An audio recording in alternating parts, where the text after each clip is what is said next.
పాల కోసం అయితే వెయిటింగ్. ఇంకా పాలైతే వావ్, మా మమ్మీ వేడి వేడి పకోడీ చేసింది.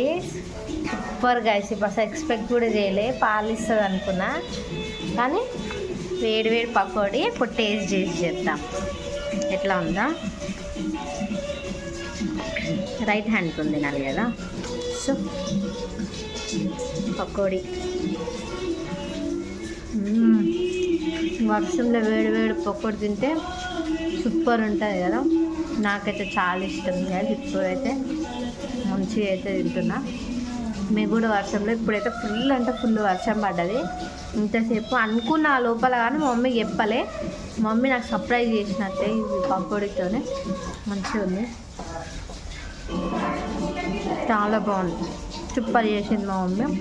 టేస్ట్ కూడా చాలా బాగుంది.